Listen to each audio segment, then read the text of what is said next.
वो ऐसे वक्त जब भी वो पूजा करते थे ना और कहीं जाते थे और विठल विठल जपम करते थे और जब ट्रैवल करते थे वो, तो उनकी वाइफ उनको हमेशा सुनाती थी, क्या विठल विठल करते रहते हो, है विठल खिला देंगे क्या, है घर का कुछ तो ले नहीं पा रहे हो और विठल विठल करते हो। और वो जंगल में चले जाते थे ताकि उनको डिस्टर्ब ना हो। और उनकी वाइफ जब उनको टिफ़िन देने जाती थी या आप कहें नाश्ता देने जाती थी, तो कैसे पता चलता था उनको कि वो वहाँ पे है।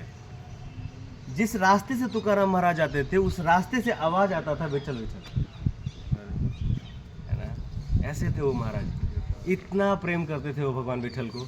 भगवान विठल मतलब नारायण भगवान के ही अवतार है महाराष्ट्र में, है ना।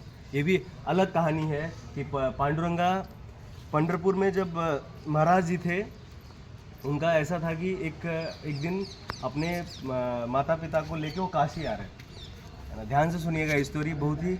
तो पांडुरंगा महाराज उस समय तक मतलब ऐसा था कि माता पिता को लेके उनको काशी आना था, वाइफ को भी लेके काशी आना था। उन्होंने क्या किया कि वाइफ के इन्फ्लुएंस में आके माता पिता को पैदल ले आ रहे थे और वाइफ जो है घोड़ा पे बैठी और उनको ले आके काशी यात्रा के लिए ले आ रहे थे। अब जो भी इन्फ्लुएंस रहा हो वो भगवान जाने। और उनको जो है ले आ रहे थे, जब काशी पहुँचे कई महीना लगा होगा यहाँ तक आने में, है ना। पुंडलिक महाराज उनका नाम था, कई महीना लगा होगा। जब काशी के बाहर वो आए तो पहले लोग वास लेते थे ना कि अब काशी पहुंचने वाले हैं, 2-4 दिन समय लगेगा। तो रात में उन्होंने वास लिया कि अब अगले दिन काशी जाएंगे। उस शाम को उन्होंने एक गुरु महाराज के यहाँ रहे और प्रणाम पाती किए वहाँ। और रात में माता पिता सो गए, वाइफ भी सो गई, तो बाहर में वेट कर रहे थे। तो देखे कि 3 महिला जो है वो गुरु महाराज के कमरे में रात में जा रही हैं और बहुत ही सुंदर महिला थी 3 महिला। तो व्यक्ति के माइंड में पहला चीज़ क्या आएगा, मैं कहने की आवश्यकता नहीं है, आप समझते हैं। ये देख के यहाँ पे कह रहा है अरे ये कैसे पंडित जी हैं भाई, इनको बुला के पूछा जाए कि ये करते क्या है। अपने आप को बहुत बड़े गुरु कहते हैं। Mind is always towards judgement. इसको किसी को नेगेटिव करना, क्योंकि खुद को ही करते हैं तो दूसरे को क्यों नहीं करेंगे, है ना। बाय डिफॉल्ट सिस्टम है ये। अब जब वो बाहर आए, एक दिन देखा उन्होंने, दूसरे दिन भी देखा, तीसरे दिन उन्होंने रोक के पूछ लिया तीनों से, ए तुम लोग कौन हो और क्यों गुरु जी के यहाँ रात के 1 बजे जाती हो, है। तो उसने बोला कि मूर्ख, तुम्हारी जैसे लोगों का जो अपने माता पिता के साथ ऐसा पाप कर रहा है कि अपने पत्नी को घोड़े पे बिठा के लाए और माता पिता को पैदल लेके आए, है ना, तुम्हारे से यहाँ आके काशी में पाप धोओगे। और हम तीनों बहनें हैं, गंगा यमुना और सरस्वती, और हम जो तुमसे लेते हैं वो ऐसे ही संत हमसे लेते हैं। समझ रहे हैं आप, एक संत में कितना पावर होता है। और इनको ऐसा बुरा लगा कि ये बिना दर्शन करे काशी से वापस चले, बिकॉज यहाँ पे इनको वो ज्ञान किसने दिलवाया, भगवान शंकर ने। उनके आज्ञा के बिना हो सकता था क्या, नहीं हो सकता था। भगवान शंकर ने उनको ये चीज़ करवाया। वापस चले गए बिना दर्शन किए और उन्होंने एक प्रण लिया कि मैं कुछ नहीं करूँगा, अपने माता पिता का ही सेवा करूँगा। हम लोग आज फाइनेंस पढ़ाते हैं, आपको सब कुछ करते हैं, लेकिन बहुत सक्सेसफुल बन जाए और आपके माता पिता खुश ना रहे आपके घर में, उस फाइनेंस का कोई मतलब नहीं है। वो गए और उन्होंने अटूट एक बनाया कि माता पिता का ही सेवा करना है। माँ रुक्मणी से थोड़ा लड़ाई हो गया, कृष्ण भगवान का कुछ झगड़ा हो गया। तो वो अपने वाइफ को मनाने गए और वहाँ पे चंद्रभागा नदी है, उस नदी के किनारे माता बैठी थी।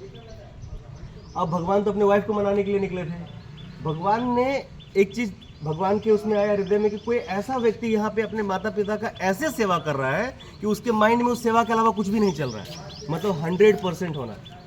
कितना असंभव कहानी है ना, 100% वहीं पे रहना। भगवान ने बोला इस व्यक्ति को तो मुझे देखना होगा, ये है कौन जो ऐसी डेडिकेशन से अपने माता पिता का सेवा कर रहा है। भगवान वहाँ पे गए और बोले ए पुंडलिक इधर देखो। बोला ए कौन हो, तो बोला मैं भगवान कृष्ण हैं हम।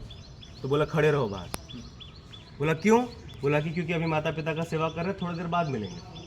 भगवान को और लगा कैसा व्यक्ति है, भगवान स्वयं आया है, कह रहा है माता पिता का सेवा करेंगे, ये पागल है व्यक्ति ना, नॉर्मल व्यक्ति है। इस भगवान को और मजा आने लगा, वो खड़े हो गए। पैर दबाते दबाते उस व्यक्ति ने भोर कर दिया और 5 बजे भोर में उसको रियलाइज हुआ कि भगवान गेट पे ही खड़े हैं।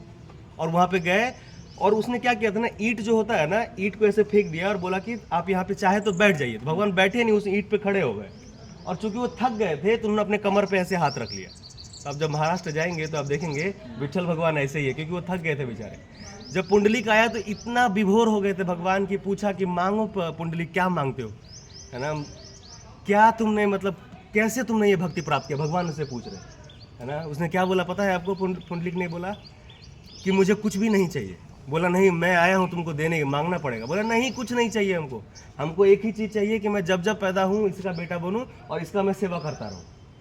भगवान बोला कुछ तुम ले लो, मैं तुमको देने आया हूँ, मांग लो, मेरा भी लाज रख लो कुछ। हाँ, क्या मांगा उसने पता है? बोला प्रभु ऐसा है ना, आप यहीं जो है पंढरपुर में ही रह जाइए, कहाँ जाएंगे आप? क्या मांग दिया उसने भगवान से।